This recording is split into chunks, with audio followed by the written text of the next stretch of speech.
expected to increase by the federally implemented CPI.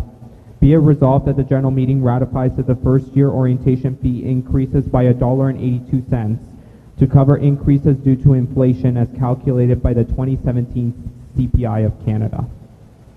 Can I get a mover? Member Plant. Seconder, Member Veiling. Any debate on the motion? Seeing none, all those in favor? All those opposed? Any abstention? That passes. Okay. So we're in item number 10. The 2018-2019 first year orientation fee increase. The motion reads as follows.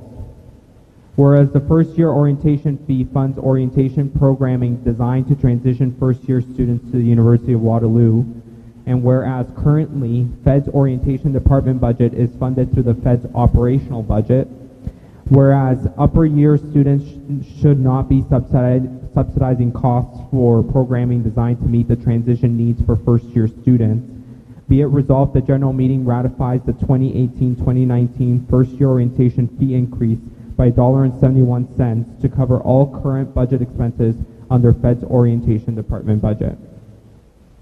Can I get a mover? Member Potter. Can I get a seconder?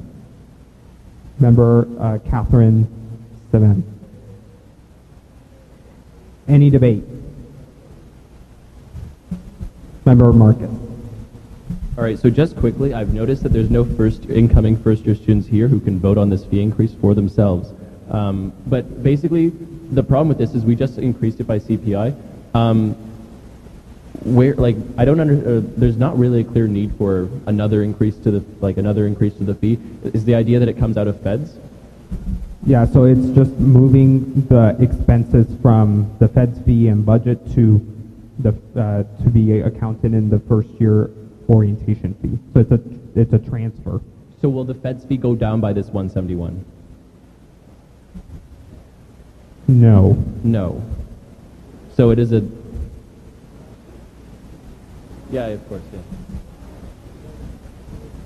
Yeah, no, honestly, that's a great question.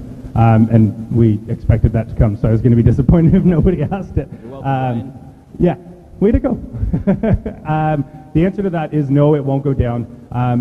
The organization, on an annual basis, we're facing increases in other areas, such as staffing increases based off of merit, as well as automatic staff increases that accompany with our organization structure, along with other services and goods that we're trying to implement for clubs and societies. This money that is being transferred will be used to resource more student services. Ultimately, that's what it is, and you can ask questions back more than.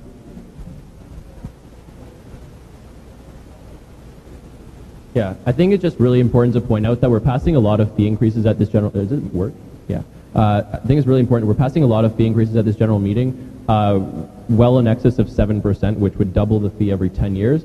And there's been a lot of fights recently on campus around the SICA fee when they increased their fee by 2.6%. Us as students are very unhappy with the university increasing tuition by 3 or 5%, or for international students, we're very happy that there's been a cap placed on it. It's very hypocritical for Feds, then in turn, to go and raise their fee by approximately 8% in 1 year. $8 would be like 15%. It's 8%, I think. Right?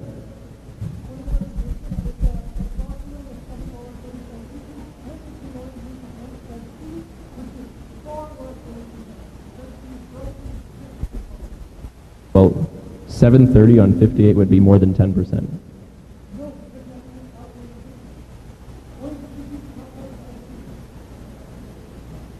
Like we're considering another increase. Okay, I'll give up on this. The only thing in terms of the total amount of fees, I mean, I know we're not at that motion, but it's just for like point of information. I personally, and I think our organization wouldn't be bringing forward minimum wage increases if minimum wage didn't go up. I mean, we need to pay the staff that are here to serve the students, as well as support student groups. And that's a part of those fees. They're not there for any other reason than legislation mandated an increase of 20% in like 6 months.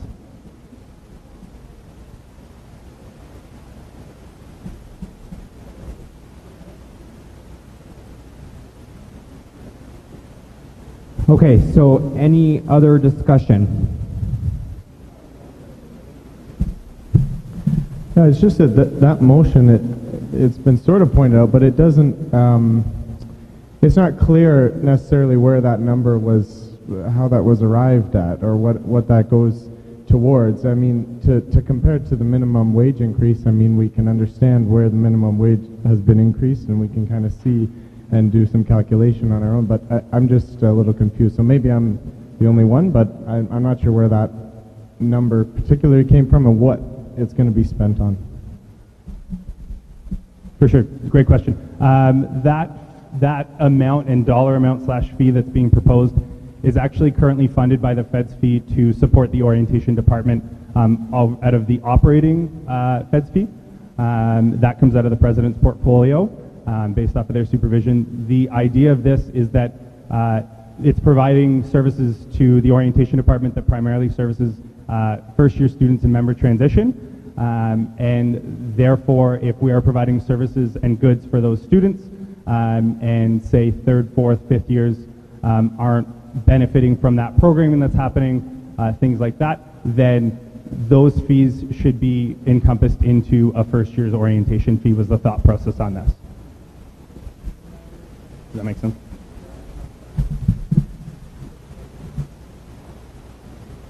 So generally, I completely support fee increases to support orientation. Orientation is very important. I think that goes without saying when it comes to CPI increases. And while I understand that we should probably have a separate accounting mechanism for orientation from the operating Fed's budget under the President's portfolio, I can say this probably would clean things up a lot too in terms of Budget Committee reviewing line items. It's a little bit concerning to me, though, that we're not just transferring that money, that we're transferring it and raising it by $1.71. We just adjusted for CPI increase. I would rather see that we just transfer the money to an independent allocation and not under the President's portfolio, then additionally increase it $1.71.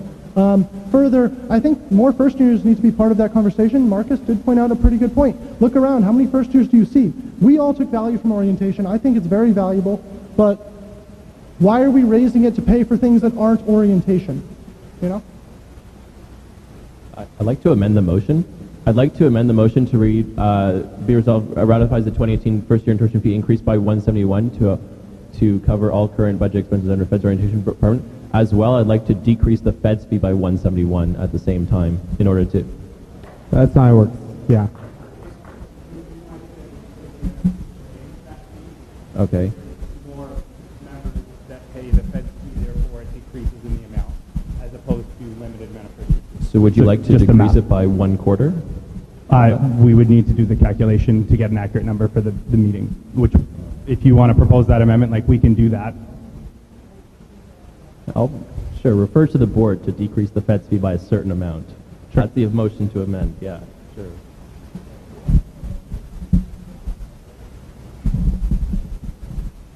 Okay, so if I'm understanding right, your amendment is, be it resolved, the general meeting ratifies the 2018-2019 first year orientation fee increase by 171 to cover all current budget expenses under Fed's orientation department budget, and refer to board to decrease by the appropriate number. Does that reflect? Yeah. Yeah.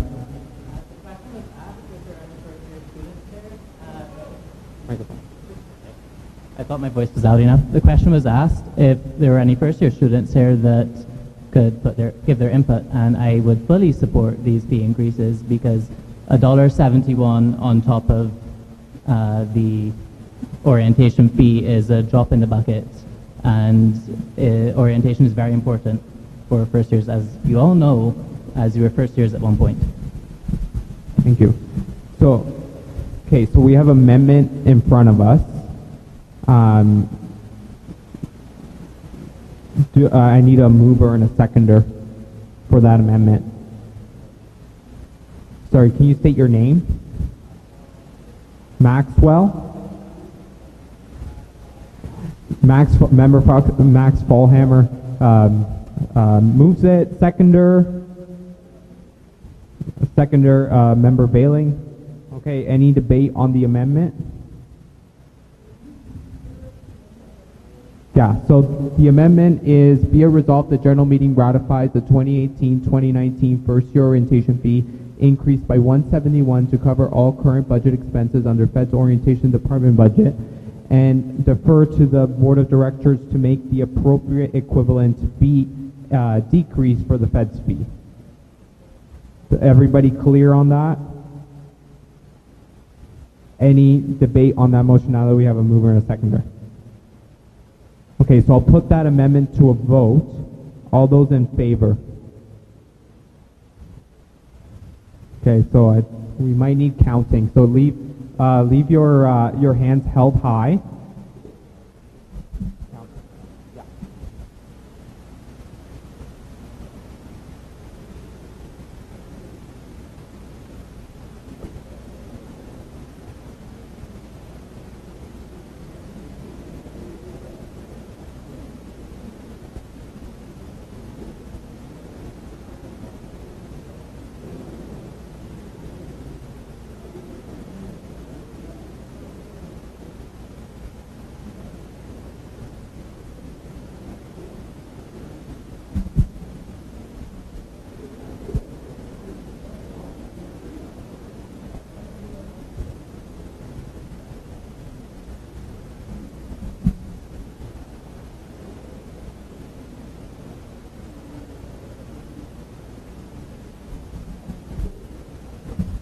Okay, now can I have everybody that opposes that amendment raise your placards, whoever opposes.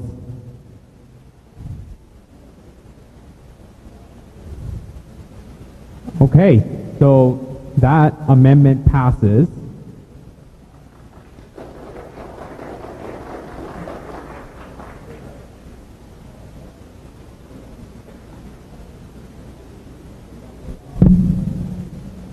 Okay, so now we're down to item number 15. Yeah. Didn't we already with the amendment? Cool. Okay, thank you. Okay, so we have to vote on the main motion with the amendment in consideration. So the main motion is, be it resolved, the general meeting ratifies the 2018-2019 first year orientation fee increased by $1.71 to cover all current budget expenses under Fed's orientation department budget, deferring the appropriate Fed's fee increase to the board of directors. All those, I need a mover. It's already been moved. So all those in favor? All those opposed? Yeah, so we're voting on the main motion now. So the main motion was, as it stated there, be it resolved, the general meeting ratifies the 2018-2019 first year orientation fee increase by $171 to cover all current budget expenses under Fed's orientation department budget, but defers decreasing the Fed's fee by the appropriate amount to the board of directors. So that's what we're voting on right now. So I'll say it again just to make sure that everybody knows what we're voting on. So all those in favor of the main motion with the amendment that was passed? All opposed? Any abstentions? Okay, that motion passes. Okay, now we're down to item 11. The motion reads, whereas the provincial government mandated a minimum wage increase to $14 as of January 2018, and whereas the provincial government has mandated a minimum wage increase to $15 as of January 1st, 2019, and whereas the increase for each year are 20% in 2018 and 7% in 2019, compounding to 28.4% an increase since June 2017.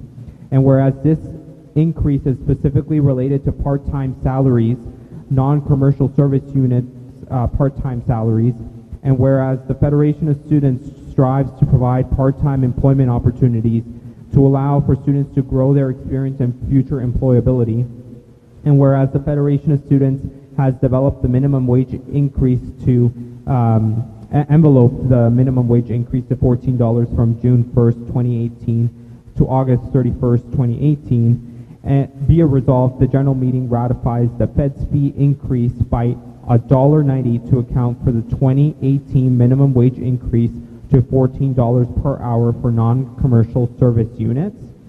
And the second motion is, be it resolved that general meeting ratifies that the Fed's fee increases by 39 cents for the expected 2019 minimum wage increases to $15 per hour for non-commercial service units, and will come in effect in winter 2019 term, contingent upon approval by the provincial government. Okay, so can I get a mover? Member Schwan. Can I get a seconder? Member Garrett. Okay, any debate on the motion? Member Schwan. I'd like to propose a my motion, but can I do that? A friendly amendment to my own motion, or? Yeah, okay, sweet. In the second be it resolved clause, instead of by, I would like to replace that with up to, in case the provincial government changes the amount that minimum wage goes up in 2019, because it could be not $15, it could be $14.20 as of 2019. If it does go higher than $15, we will not be able to increase the fee to cover those costs based off of this motion. So it would be up to a maximum of 39 cents in 2019. Is that fair? Everybody's thumbs up if everybody's cool with that? Yeah. Straw poll. Okay. Member Abramovich. Yeah, so I just want to say the minimum wage increase, the fee increases for minimum wage should already be covered in CPI. The CPI increase is supposed to account for the inflation and the rising cost of all. Do you want? You can. Oh.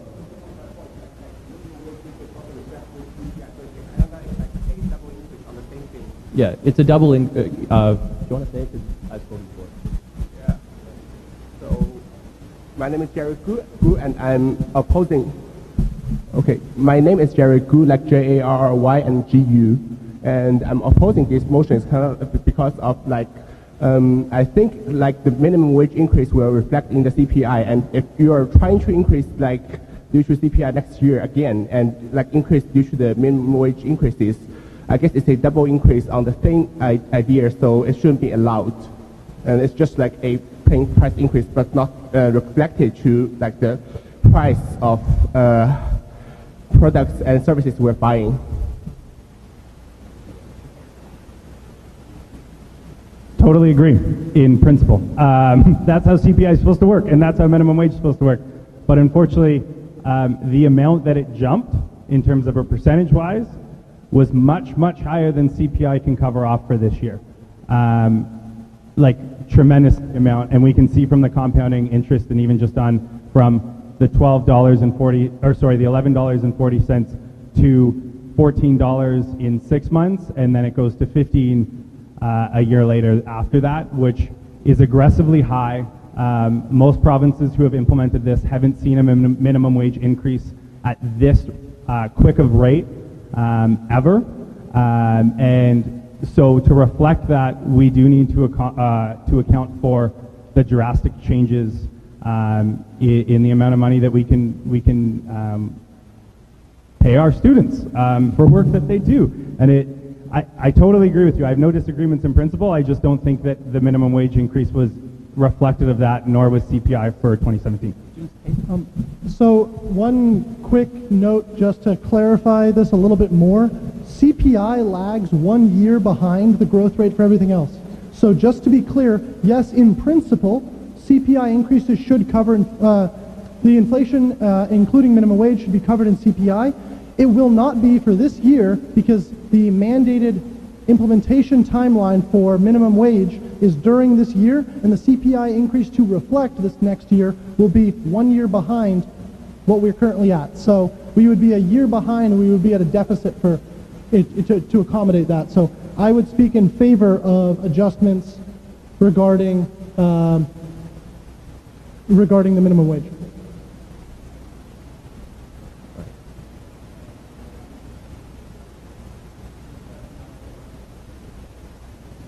I'm speaking in favor, so I think Marcus should probably speak first. All right, so I forget his name, but the gentleman who spoke about that it should be covered in CPI. So Feds increases the Feds fee by CPI every year, regardless of minimum wage increases or not. Now they get to increase by CPI no matter what, and they get to increase every time minimum wage happens on top of that. That's increasing the Feds fee sort of disproportionately all the time, and the fee's just going to continue to rise. And students have continuously and repeatedly said that they are not okay with fee increases happening all the time in SECA, happening on tuition. Why should Feds be it's very hypocritical for Feds to go on and now increase rampant increases in every method. If you calculate just for the Feds fee increases, not the orientation ones, Feds is currently proposing an increase of 6.3% to their fee.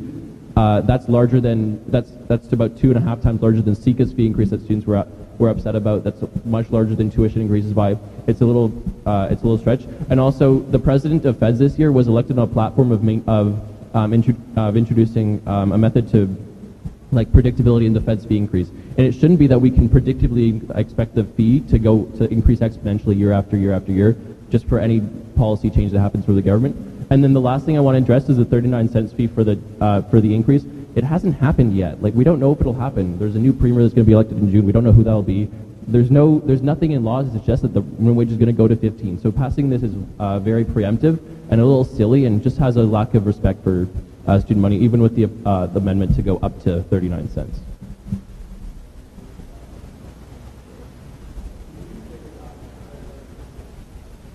Yeah, so there will be a new premier elected on June 7th, right? And what I'm saying is that there's no mandate to increase the minimum wage beyond 14. There's absolutely nothing written it's just that it will happen. Nothing written regarding anything like that. So to preemptively increase the fee by up to 39 cents, even if if the minimum wage does increase, then we can do that then. Oh, sorry, point of clarification. The wording in that is January 1st, 2019, so if it doesn't increase, there's another GM. Pardon? There's another GM in the fall. The other piece of point of information, legislation has passed for that increase in 2019. It was passed at the provincial government. Now, it very well could change with a new government, but that's the legislation that we need to act on right now, and that's the best information that we have to be proactive. And the last thing I want to say is that Brian mentioned we need to pay our students. It's not that way. Students are paying this fee. That's the way this is happening. We need to pay our students. I guess he's referring to paying the Fed staff or the Fed's employees, sure. But I need to be clear that it's students that are paying this fee. We're not getting paid from this fee.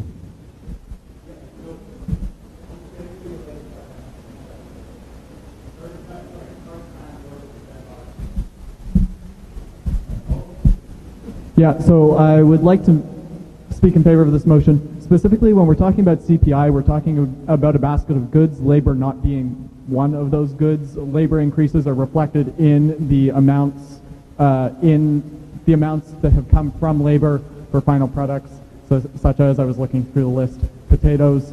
There's not a separate line item for labor cost increases, and specifically, we are not recouping any of that money because these are non-commercial staff. We're not selling products. This is service provision for students, so it's not double counting under a CPI increase. So I'm speaking in favor.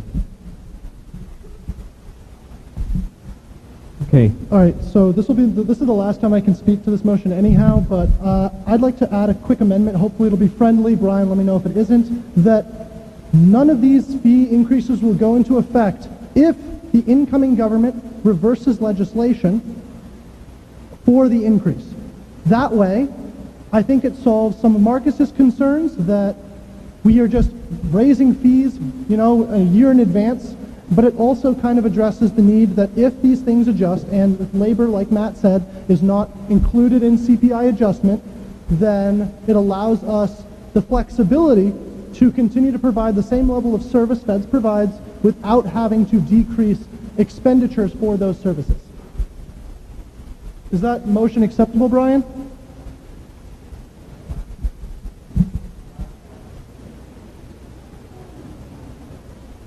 Sorry, it does say contingent upon approval by the provincial government. Correct, and then it says also, I amended that at the beginning to be up to, instead of by.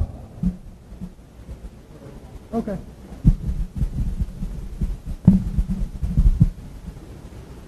Okay, any other debate on this motion? Seems like we've exhausted it. So can I, all those in favor? We already got a seconder. Yeah. Yeah, we already got a seconder. So all those in favor? Okay. So I'm going to ask our counting people to help us out with that one.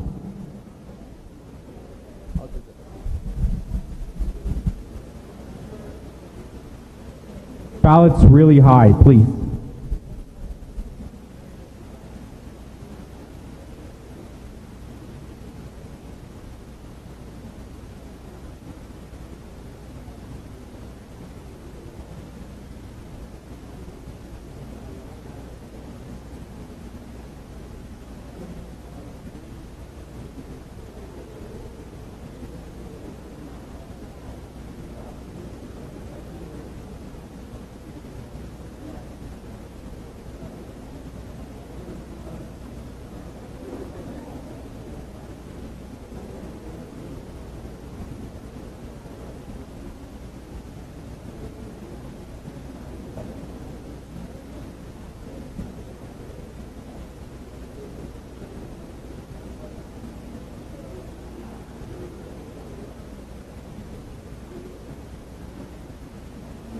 Okay, thank you. So now everybody that's opposed, please put your placards up.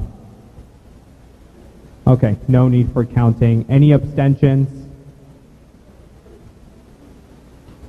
No, do you want yours noted? No, okay. So that motion passes.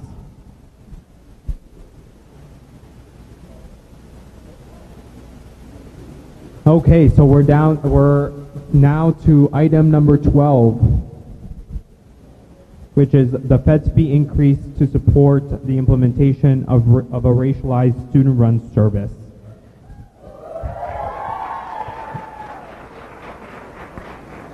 Okay. So I'll read the motion.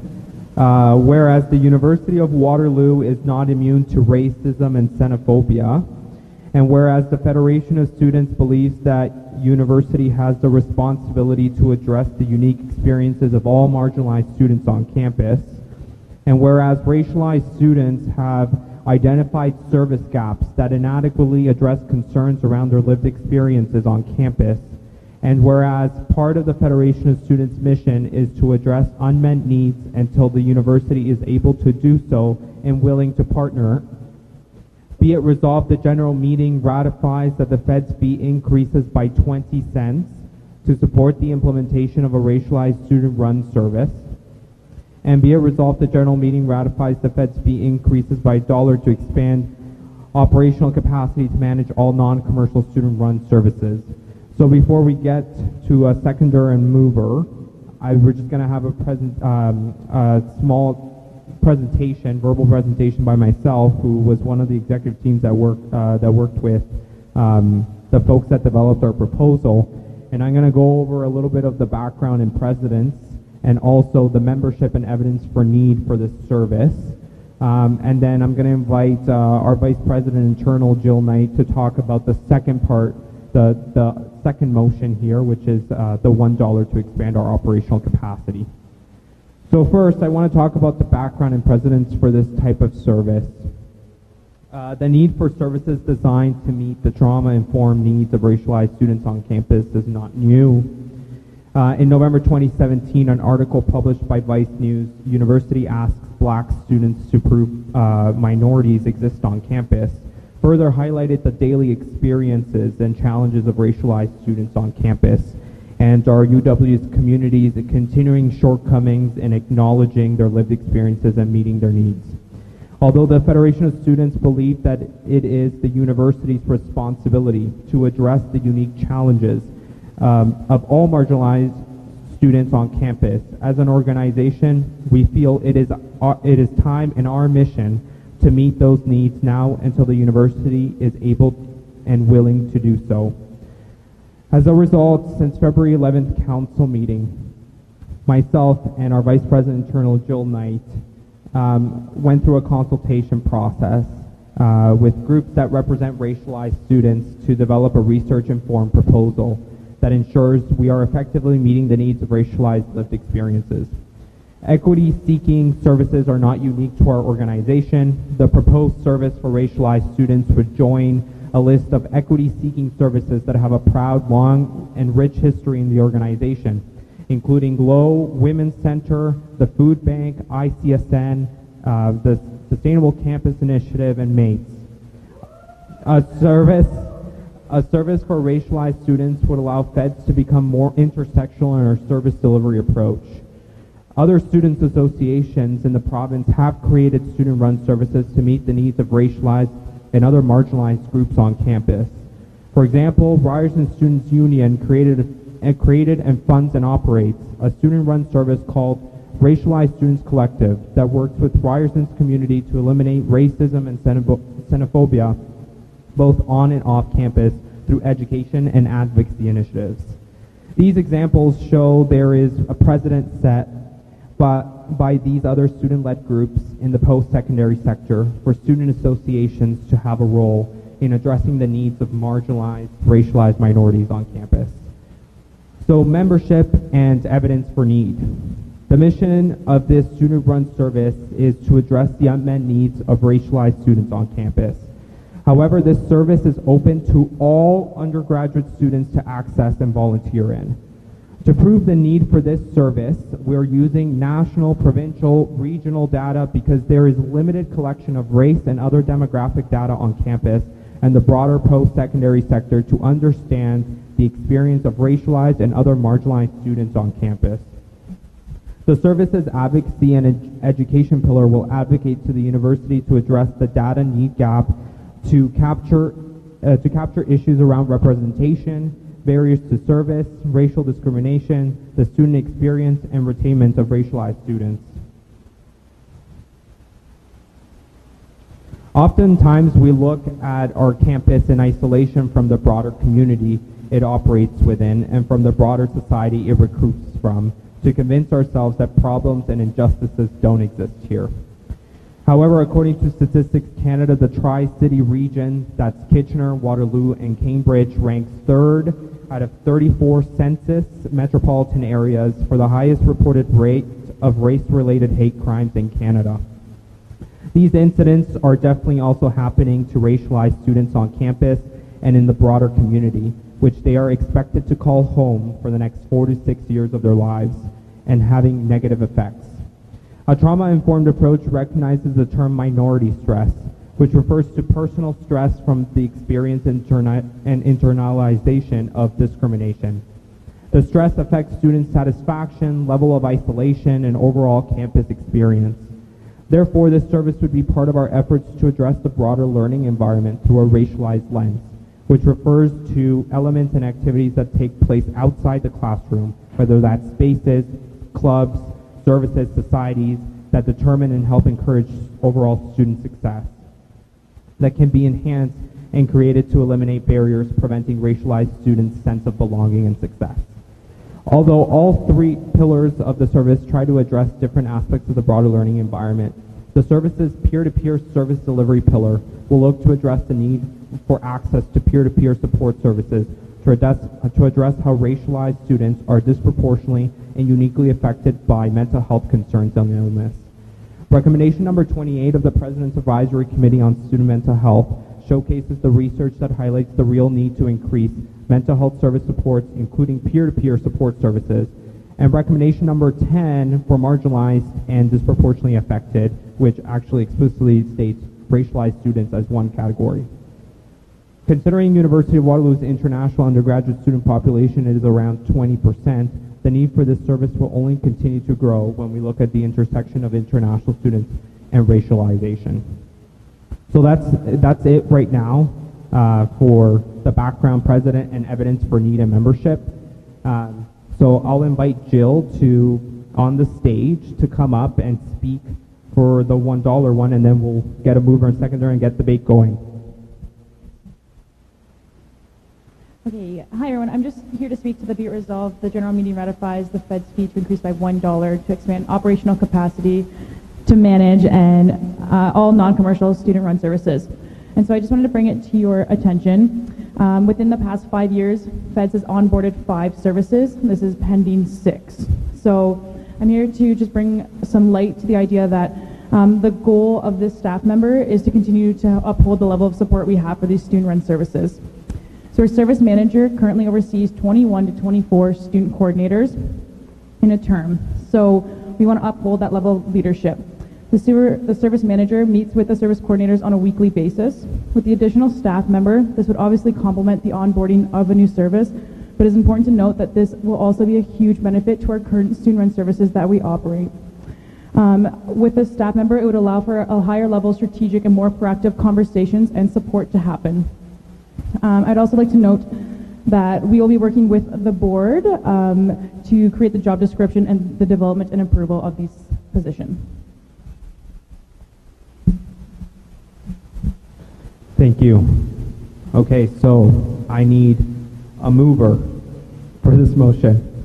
Can you state your name? Sorry. Ola. Idris. Got that? Okay, can I get a seconder? Ethan Candler. Awesome. Okay, it's open for debate. State your name in the microphone, please.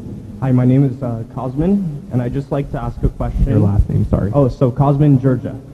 And I'd just like to ask a question for you to clarify on the exact nature of the incidents and the complaints that were used to justify this service fee.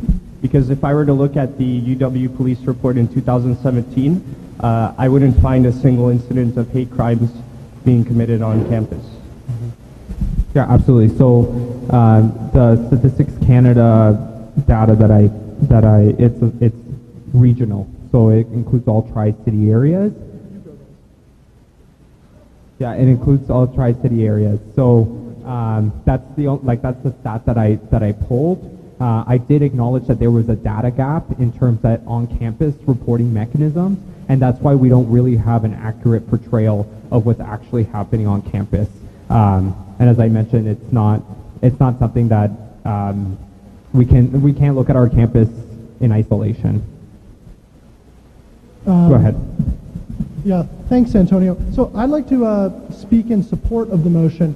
I think it is something that needs to be looked into a lot more on our campus. For instance, until a few days ago, I did not realize that this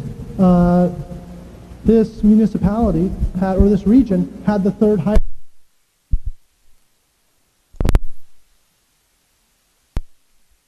We have a problem and we need to address it. And I'd really like to hear from some of the students who actually are affected by these problems. You know, can we not have enough compassion to hear their side of the story? That's the first thing I'll say. The second thing I'll say is that there's a motion coming to Student Council to produce a service creation proposal, and that proposal will get voted on at Council. So I want to make it very clear to the people here, we are not voting to approve the service. We are voting to allocate funds for the service. Council, at the end of the day, will control whether or not the service gets created. And that will be determined this Sunday. I encourage you all to come out on Sunday and participate in that conversation. Your counselors can yield their time to you. And I would also say that any of fee increases we tie to this should be contingent on council's approval, because your fees shouldn't go up if council says no. That being said, I promise you I will be voting yes to this at council if the proposal that is provided is thorough and shows demonstration of need, which I think there definitely is. So, good luck.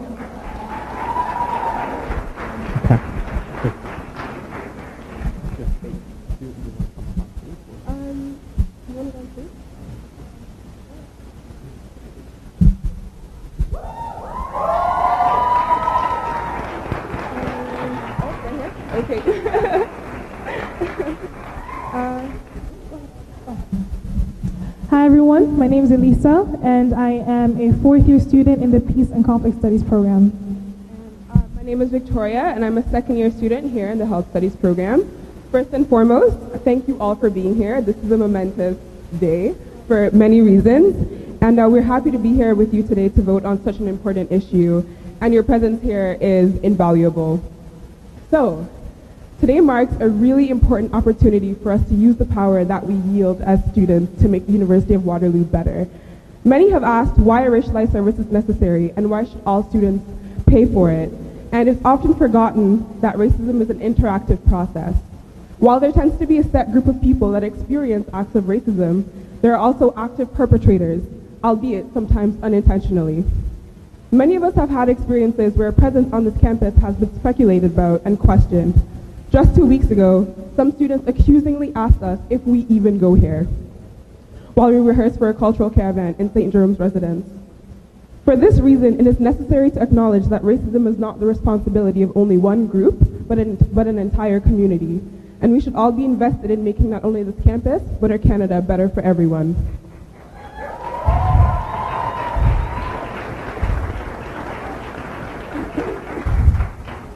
So another frequently asked question regarding the service is that it is exclusively for Black students, and this could not be further from the truth.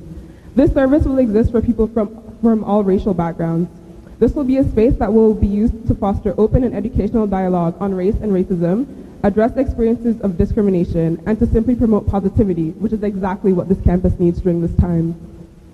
Elsewise, a few questions that have been brought up has been why the service is needed, what has triggered students to suddenly demand support, and where is this racism that we speak of? We can only truly speak on behalf of our community and the people that we interact with every day. This semester alone, we cannot put a number to the number of times members of our community have had the N-word hurled at them. Just this year, a first year was walking home to Rev in the evening, and 2 students did just that in their homes, at their residences, where they're supposed to feel safe. So just to speak more on these examples, just this past weekend, another Black student and his friends were repeatedly called the N-word, but this time in broad daylight. I guess the excuse is that this person was drunk. But that was not the impression that was made on our friend. Let's not forget the house on Austin, which was spray-painted with the N-word just 2 years ago. Last year, another student had to sit through her class when a professor made the unfortunate statement that she would love to own a slave.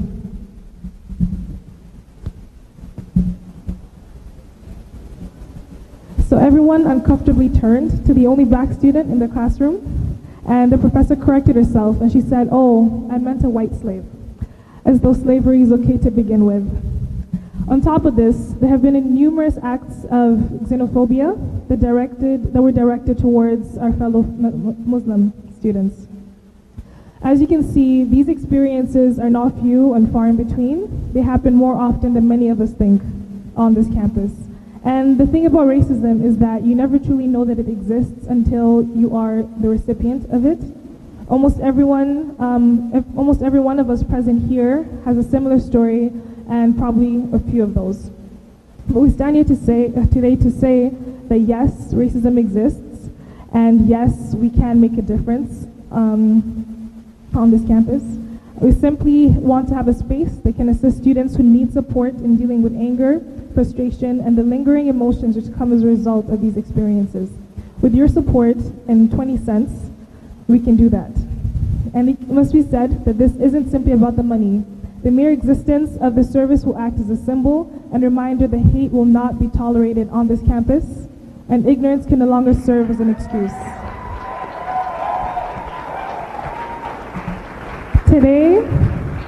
Today's a day to be proud of, because the least that this day proves is that not only are we willing to hear the concerns of our fellow students, but we have endeavored to do something about it. We stand here today because we refuse to believe the notion that our students are apathetic and uncaring about matters besides academics. Whether this service passes today or not, we are proud to have brought our cause this far and spread awareness on our campus. Let us endeavor to be the change we want to see on this campus and not allow our pursuits to be mere dreams.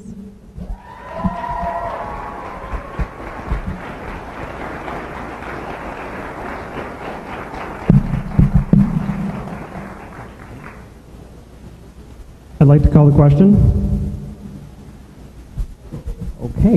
Okay, so Can you repeat your name again just so you'd like to call the question? Need a mover? Would you like to remove it? Patrick Melanson. Amnel Shachat. AMNAELSHAT. Okay. So we'll vote on this, but there is a friendly amendment, so we'll vote to call the question first, and then we'll introduce the amendment. So vote to call the question. The other way around.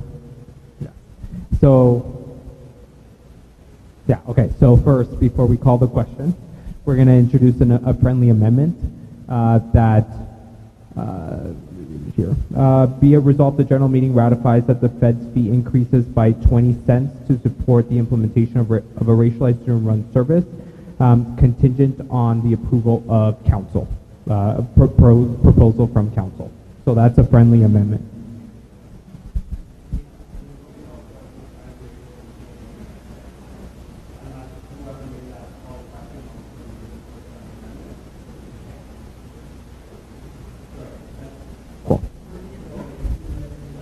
Okay, so let's vote on calling the question first.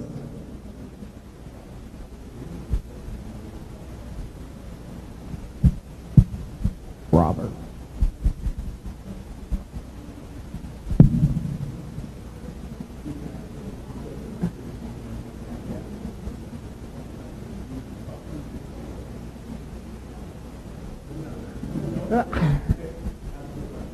Yeah.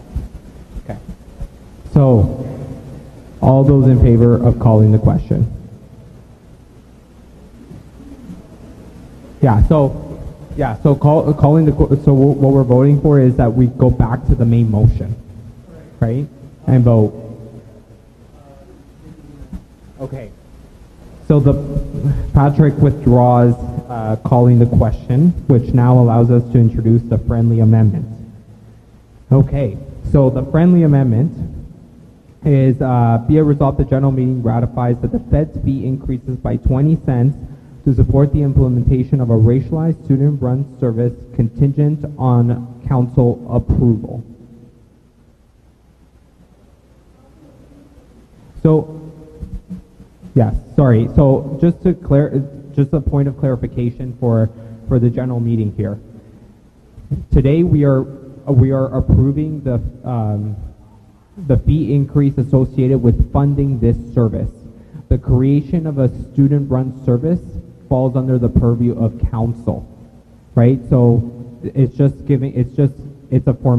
really a formality in terms of power and the way it's delegated. But a proposal has to go to council and it has to be voted on at the next council meeting, which will be happening on March 25th. So that's sort of the background around that friendly amendment. It doesn't change anything functionally than what we've already done. So that's why we have that friendly amendment contingent on an approved proposal at council. Okay, so does everybody understand? It's okay if you don't understand what we're voting on. Does everybody understand what we're voting on? So I'll repeat it one more time. Be it resolved, the general meeting ratifies that the Fed's fee increases by 20 cents to support the implementation of a racialized student-run service contingent on council approval of a proposal for the student-run service.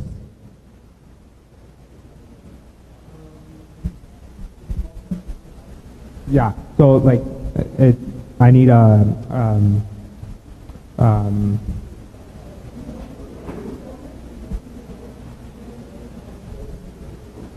okay. Okay, so we already have a mover and a seconder, so all those in favor? Yeah, debate. Would you like to talk? Yeah, go ahead.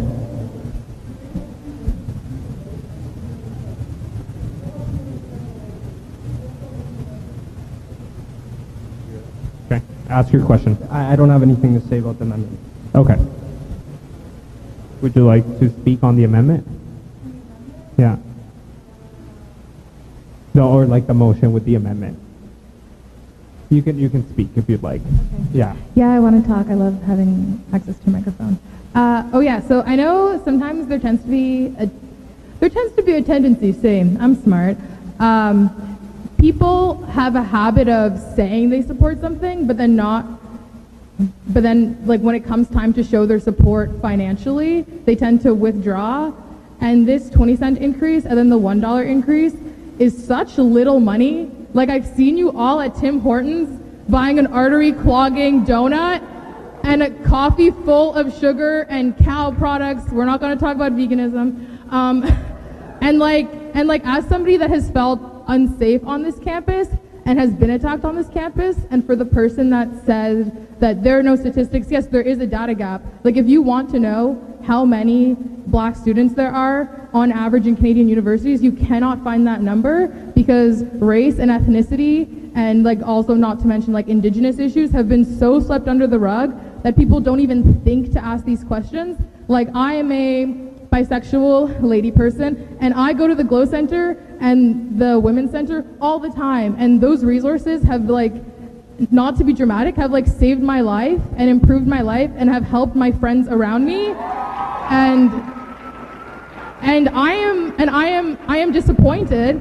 I am disgusted that the school that says they care about meeting all these needs, yesterday when talking to a black Nigerian friend of mine about experiencing a really specific, like I'm also not in the business of like putting out our pain and our stories of discrimination to like, as like World Vision poverty porn to get these votes, because the people needing this service are telling you that they need it, and to be honest, that should be enough.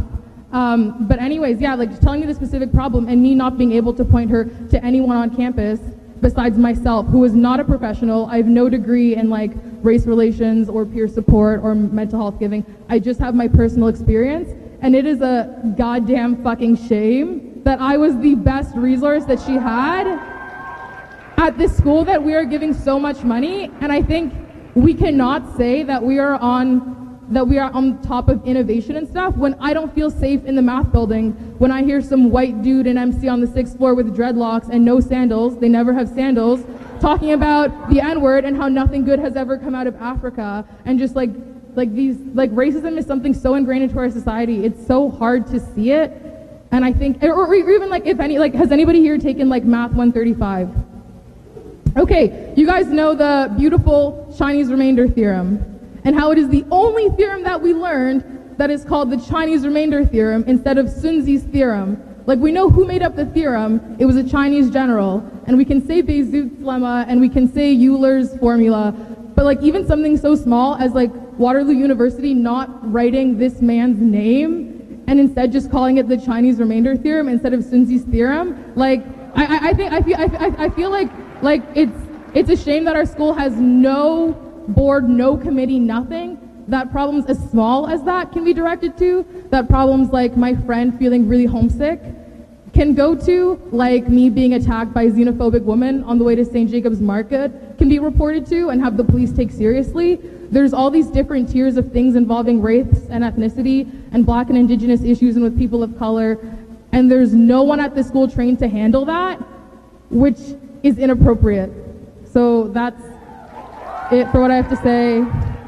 And yeah, and also like at the end of the day, like to be honest, like none of us are like in need of $1.20, and the things that could come from this small thing, the example that it sets, and the resources that could be given are, I think, priceless and overdue, really long overdue.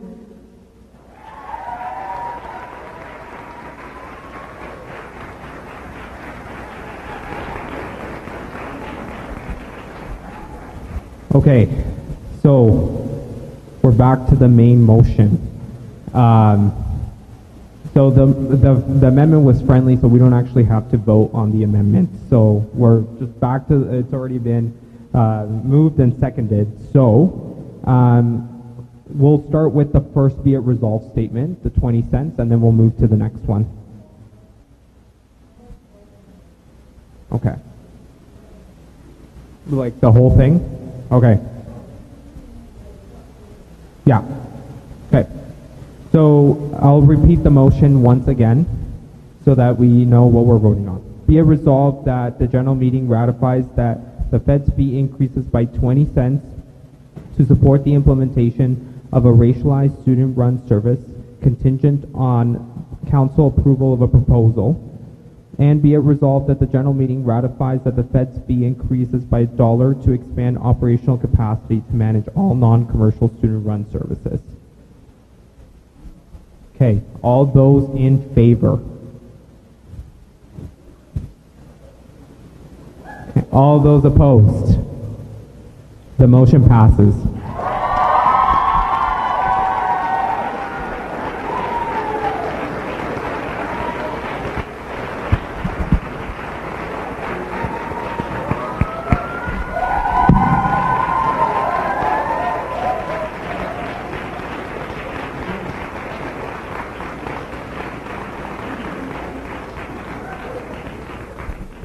Thank you, everybody, for your participation in that. So we're down to item number 13, the general meeting task force updates on findings. Okay, but okay. Okay. So.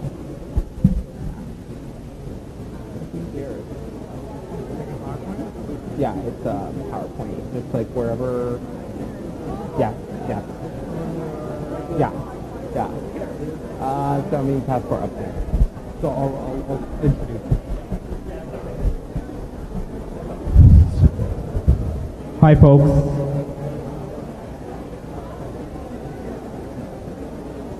So I just have a couple of announcements while we wait to get the presentation up and before we move to our next update.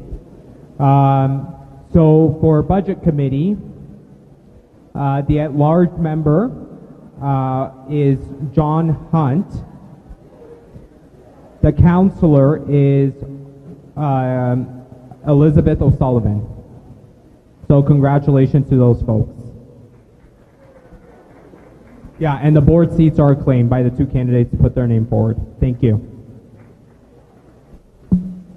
Okay. So our next update is just a general meeting task force updates on findings. This is a follow-up from our last general meeting. Sorry, can I get your attention, folks? We're almost wrapping up here. So I'd like to introduce incoming Vice President Education and co-chair of the general meeting task force to give us a brief update on the task force findings. Matthew Garrett.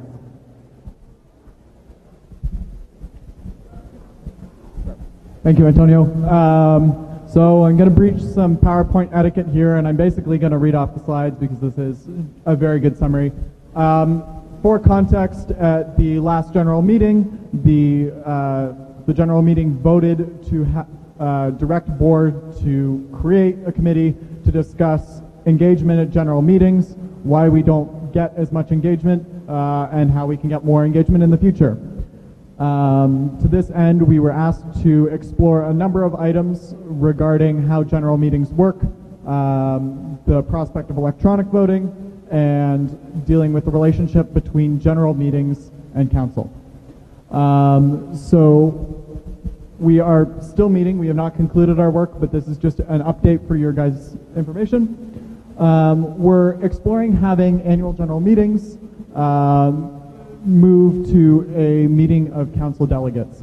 So what this means is we would move to having council deal with most of the financial dealings with regards to general meetings, which tend to take a while and which can often cause confusion if we don't get quorum and get people can't get people out and actually have a meeting surrounding those documents. In lieu of that, we would move to having a town hall, which would be similar to how GMs function now, without voting, but rather having input so that your counselors who sit on student council will be able to vote in the actual meeting of delegates model. Those cover the first 2 points. Moving to the third point. Under this model, if we were moving to this model, it would eliminate the need for implementing electronic voting at general meetings. So at this point, we are not exploring that, as we seem to be moving towards a model of council being changed to deal with engagement.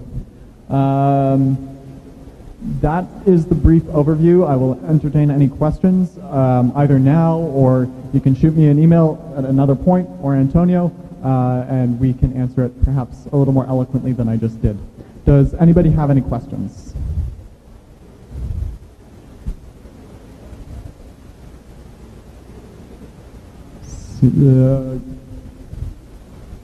Yep.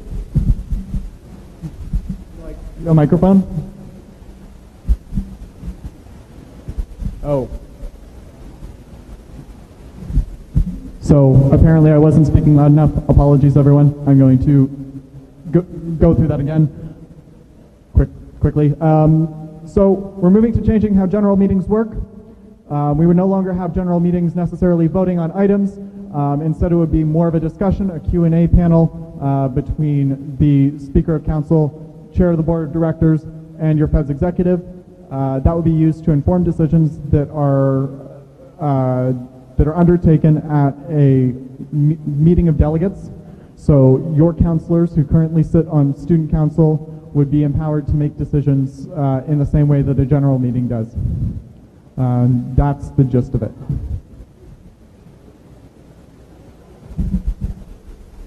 Sorry, can't hear you either.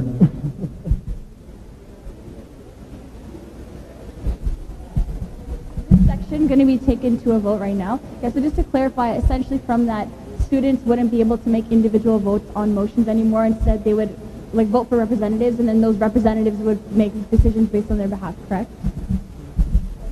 Yeah, so the question is whether we're voting on this right now and whether that would remove the ability for students to vote on individual issues.